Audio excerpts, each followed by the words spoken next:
Guys, live in Tampa again, P.A.U.L Fest. We are here with Brandon Smith. How you doing, brother? How's it going? Altmarket.com. So just tell everybody a little bit about yourself and why you're here at P.A.U.L Fest, the ideas you're into, and what you're trying to bring to the Liberty Movement. Well, I'm a macroeconomic analyst, self-taught. So if you ask me what my degrees are, I don't have any. I would say that my value as far as my work is my work.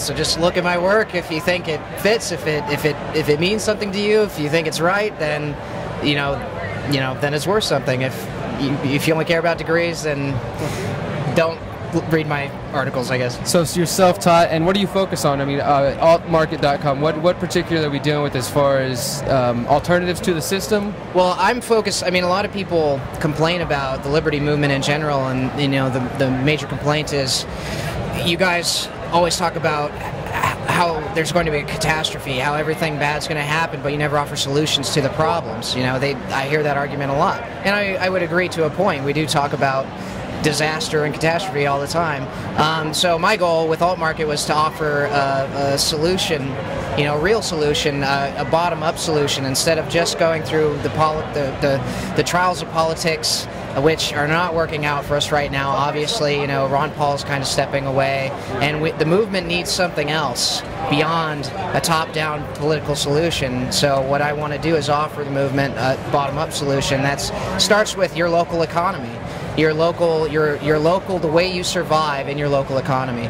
And I think people need, especially in the Liberty Movement, need to start separating themselves from the mainstream economy, focusing on barter networks, sound money, just becoming more independent from the mainstream. Because ultimately what that will do will insulate you from any crisis that may come down the road.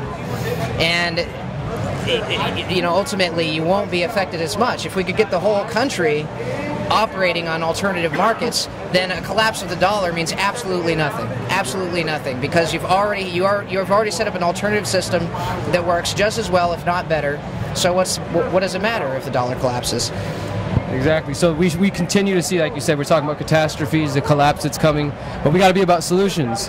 Because if we want to really do something with where we're headed, then we have to provide an alternative. And I think that we are more and more, like you said, we're seeing barter networks, we're seeing silver exchanges, free schools, skill shares. We do a lot of that work in Houston, and I know more people are getting these ideas, and it's good to hear about that, because the collapse, however you want to look at it, is coming, but it won't affect you, like you said, if you shelter yourself and kind of put a little barrier between us and the mainstream system, the mainstream economy. Right. It's not just, we have to make it about more than just alternative barter networks, and it has to be more than just alternative currencies and gold and silver. It has to be about community. It has to be about building real, solid, legitimate community where people work together and they aid each other and help each other because they want to, not because they're ordered to by some government entity. A voluntary society. A voluntary mutual aid society. That's really, I think, the ultimate answer to globalism. The ultimate answer to centralization is decentralization and localism. And I think that's what the ultimate answer to all of our problems, really. If we no longer rely on the system, then the system becomes irrelevant. Exactly. One by one, we're making the system irrelevant. Y'all check out Brandon on altmarket.com. Thank you guys. Stay tuned.